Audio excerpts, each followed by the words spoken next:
Walang makakatalo talaga dito. You know how? I don't know why, but I love it so much.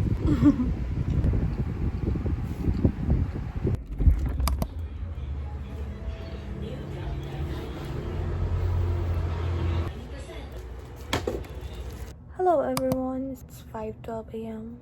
and I'm watching Wired. It's the Harvard professor answers happiness questions from Twitter. Just sharing. By the way, meron pala akong film kanina. I don't know if I'm gonna publish it, pero ihiwalay ko to. I'm still watching, writing things because I want to and I can. Pinupunan ko lang yung mga bagay sa pagkatao ko na gusto kong punan. And sometimes, yung mga bagay na ayokong pakinggan or hindi ko may apply na mabuti sa buhay ko, hindi ko siya pinipilit. Kino-consume ko lang yung mga kayang i-consume ng utak ko. You know, it doesn't have to be a big deal. Live your life how you want to live it. Your future self will thank you for it. I'll see you guys later or in the next clip.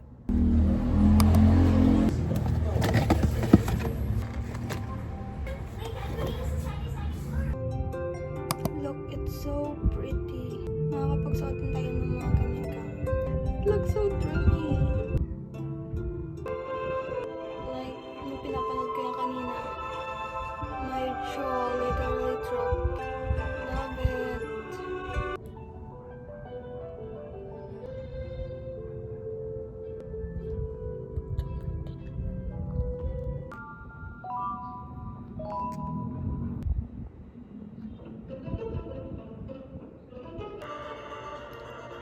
Look at this divine gown. I can't breathe. It's so pretty. Tapos tignan niyo yung veil. Look at the details. OMG. Speechless.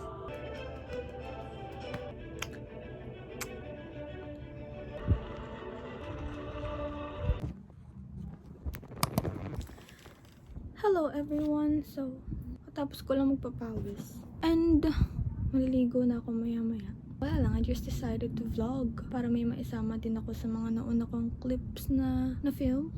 Tapos, I'm thinking of curling my hair. Kasi kailan na rin yung huli? Ang huli ko na ata yung kasama dito sa vlog. Dun sa mga nauna kong vlog. Ano ba yun? I think, ano pa yun eh? Last year? Ay, hindi! This year lang yun, ng January.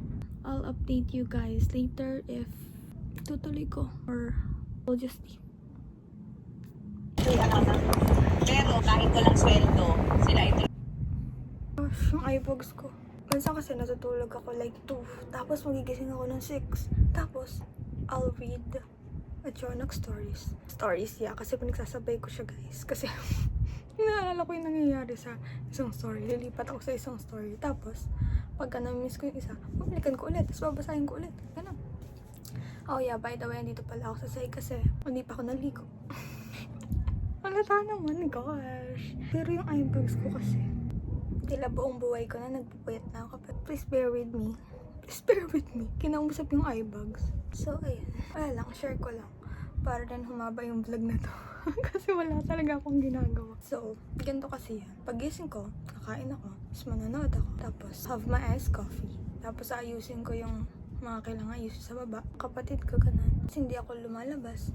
Oh, by the way pala, hindi ako nakapagkulot kagabi. Hindi ko na ginawa kasi anong oras na rin ako naligo. Tapos, tinabad na rin ako. And then, nagbasa ako. Yun na yun. Kaya guys, pag nakita niyo ako sa TikTok minsan, nilalagyan ko yun ng filter para, ay, alam niya, hindi kita yung mga, ano natin dyan, mga flaws. Tsaka mas mukha tayong fresh. Kasi diba, minsan, ang natural niya tignan. Gusto ko yung filter na yun kasi parang ano niya lang. Parang ang natural niya lang. Alam niyo yun, pagka may makeup, parang ganyan magiging itsura. Try niyo. Tignan niyo lang doon sa baba. Nakalagay doon. So yeah, share ko lang.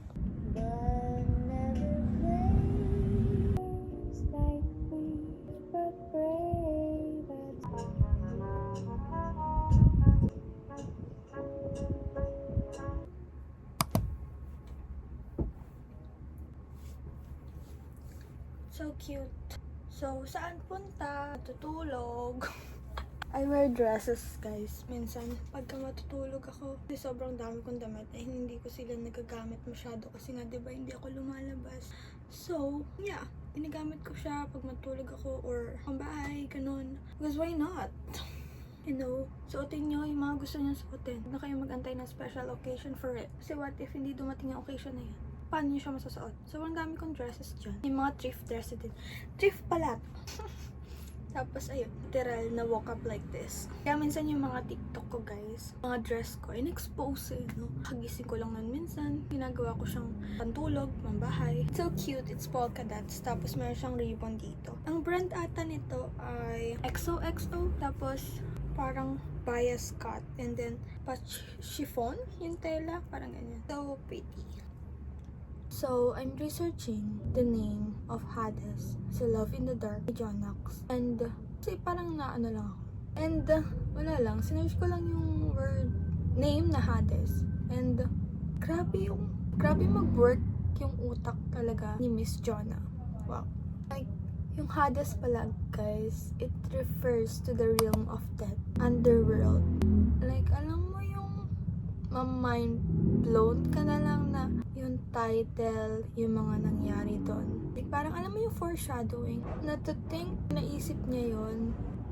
I just love it pagka nagkakaroon ng meaning yung isang bagay. Like, yung titles niya, para siyang, alam mo yung, pwede siyang maging summary nung story na yun. Like, diba yung Blown by the Wind? Bakit Blown by the Wind? Bakit Love in the Dark? Na, sa sobra sigurong paulit-ulit ko na siyang binasa. Nabasa ko na ata silang yung CLS ng 5 times above. Yung iba mga 2 times, 3 times, 4 times. Pataas na rin, guys.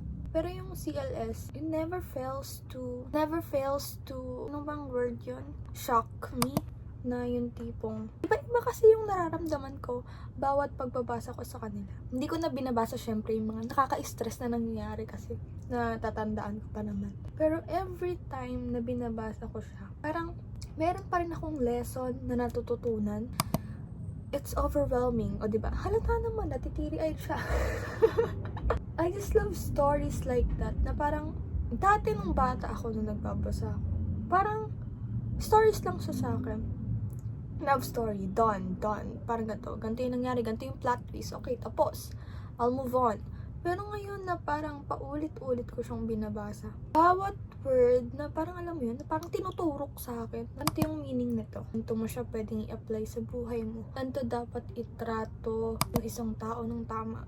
Family, friends, loved ones, anything na yung nangyayari sa mundo natin. Meron pa dun, di ba? Depende lang talaga kung paano mo siya tignan. Paano mo, alam mo yun yung tipong pagka nagbabasa ka ng fiction, sinasabi nila, fiction lang yan, ganito ganyan, anong matututunan mo dyan, anong makukuha mo dyan. It motivates me in a way to be better.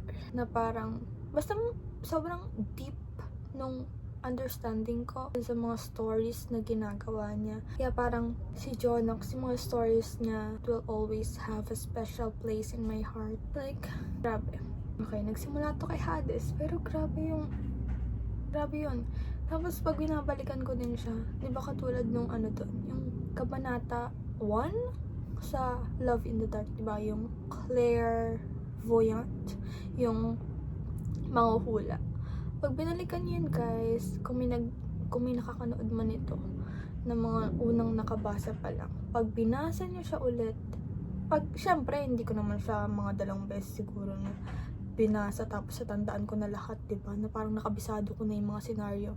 Kailangan pang umabot ng mga 3 beses pataas bago ko siya syempre parang nakabisado na, ganito yan. Dito yan mangyari. Na parang ganito ganyan. Yun nga. Ito na naman eh. May tatalo na naman ako sa iba eh. Yun nga, sa mga hula, diba sinabi din nun. Doon pa lang parang mamamind blown ka na may foreshadowing na mangyayari. Parang yung connected sa Love in the Dark. Tsaka sa mga buhay ng katulad ni Arturo, si Gretel, si Hades, si Felicia. I just love it na parang ganun mag-work yung utak ng mga authors para maging special siya, maging connected siya sa ibang stories. I just love it. Na parang mind blown, nasashock ka, na parang ganun kagaling yung utak nila. Katulad din ng Montefalco series. Guys, I know, please don't be mad at me. Ngayong 2025 ko lang siya talaga binasa. Sinamulan ko na siya dati. Parang yung first year ata ng, hindi, nung Wattpad pa lang. Sa Wattpad pa lang guys, wala pang Jonax stories nun. Nagbabasa na talaga ako ng Jonax stories. Tapos, nung una syempre, hindi ko siya talaga parang genre. Kasi diba, they're cousins. Tapos, ayun. Parang ngayon ko lang talaga siya binasa lahat. Nabitin pa nga ako. Ayan, tignan mo. Parang, na-addict din ako sa kanila na parang, ayan nga. Na gusto ko pa. I want more. Tapos, syempre, hindi pa siya tapos, diba? Parang, yung ngayong 2025, si Azrael naman yung binigyan ng story ni Jonax. Pero, the way her mind works, na parang naalala niya pa yung mga ganong bagay. Oo, pwede niyang basahin ganito, ganyan. Pero yung, basta yung connection, sana naintindihan niyo yung mga pinagsasabi ko. I just love it. Oh, by the way pala, merong Manila International Book Fair sa SMX Convention. Gaganapin niya ng September 10 to 14, Friday to Monday. I'm still thinking if I'm gonna go kasi hindi ko alam kung paano umuwi. Kaya ko pumunta pa, hindi ko alam kung kaya ko umuwi. Pero, punta ako doon if nandun siya. I just want to meet her. Guys, hindi ako parang madaling magkaroon ng idol na isang tao. Pero, once na magkaroon ako, parang sila yung mga gusto ko ma-meet. Marami na rin ako na-meet na artista, pero hindi naman ako nagpapapicture. I just don't know why. Parang, dati pa lang tingin ko na talaga sila parang mga ordinary. Hindi naman, walang kayabangan or anything yan, guys. Parang, ganun lang talaga. Parang, being an actress and being an actor is just a job. Parang, depende na lang talaga sa'yo if you're a fan and gusto mo ng picture niya. I hope to meet all the idols I have in this life. Work with them, be their friends, or just be a fan. And grabe din kasi ako maka-appreciate sa mga bagay-bagay. I appreciate you for just being you. Parang may mga ganun. Kaya ko ding maghiwalay ng tao. Kunyari, you're an actor, I'm your fan as an actor. As a person, meron kang ginawang mali. Parang kaya kong ihiwalay yung parang ikaw sa actor na ikaw. Alam mo yun? Na parang I can separate it. Parang I won't judge you. Basta hindi lang talaga ako mabilis mong judge, guys. I'm so sorry. I'm just not that kind of person. Sa ngayon kasi parang ang peaceful na ng utak ko. Siyempre, may mga pressure pa rin, guys. Of course, I don't have work and I'm not proud to be unemployed. I just don't want to experience that again. Kaya parang if mag-work man ako, gusto ko yung gusto ko talaga. And I'm working on it. So, ayun. Ang dami ko na namang sinabi. Pero at least na ibabalik ko na rin. Nakipag-usap na ulit ako sa inyo. And pag binalikan ko to, parang ano ko na rin to. Digital diary talaga. So yeah, I don't need to please anyone. As long as wala naman ako iniinsulto or anything. Wala naman akong ida-down na other person. It's just me. I just want to be authentic. I just want to be honest. Kung may mali ako, inaamin ko naman. And alam mo yun, inaako ko naman. And I'll say sorry na parang ganito ganyan. I'll apologize. Kasi marami talagang tao na parang takot akuin yung mga mali nila. I hope to meet all the idols I have. To meet all the person that I look up to. As an actress, as an actor, actress, author, professors, na parang, or just an ordinary person na parang iba yung mindset sa norm na meron tayo. Chef's kiss. Thank you so much, everyone. Enjoy your life. I hope to see you on my next one. I don't know if, yan na naman tayo, sabihin ko na naman, see you on my next clip or anything. Just be you. You are you, I am me. You do you, I am me. Okay? So let's just stick with that. I don't need any of your negative opinions or anything like that. Focus on your life. Parang life is short. Don't focus too much sa mga bagay na hindi naman nagpapagrow and nagbibigay ng peace sa inyo, it's a waste of time. So yeah, I hope you have a good day or night, everyone. Oh, and I forgot to say na this is all our first time to live in this world. Don't be too harsh on yourself, okay? Love yourself. At the end of the day, mas maganda if you have yourself. Don't lose yourself. Pero pag dumating yung point na yon, just experience it, feel it, and everything will be okay. It will be hard, but it will be all worth it pagka nalagpasan niyo yung mga bagay na yun. Fighting everyone.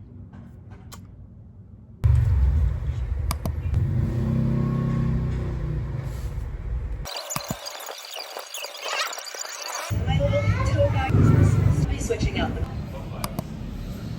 Wow, I went out with my cousin. Parang hindi puro kwarto yung food.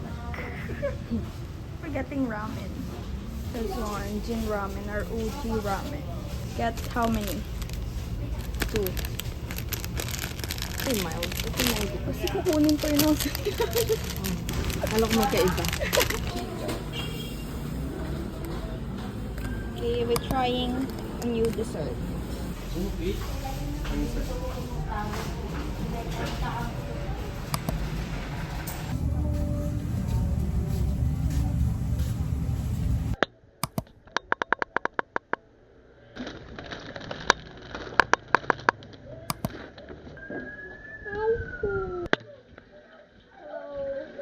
Hello vlog, this is Sandra's camera.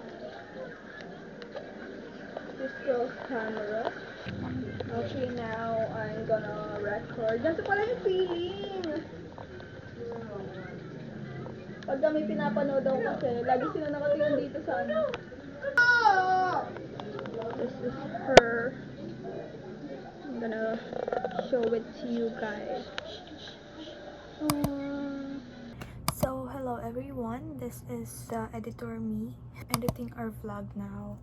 And that will be the end of our vlog. I'm just so proud and I miss editing it. I miss editing a vlog kasi yung huli ko na talagang edit nung sobrang tagal na. And yeah, I hope you enjoy and I hope to see you on my next one. Thank you so much for watching if pinanood nyo ng buo or just by clicking it. And if nandito ka pa rin, comment a heart on my comment box. I hope you have a good day or night. Thank you everyone. I'll see you in my next one. Oh, I missed this. And also pala, nag-edit ako ng ano natin, parang end clip. In-edit ko yun. Ilang beses ko rin yun like pinag-isipan. So yeah, I hope you like it. Bye!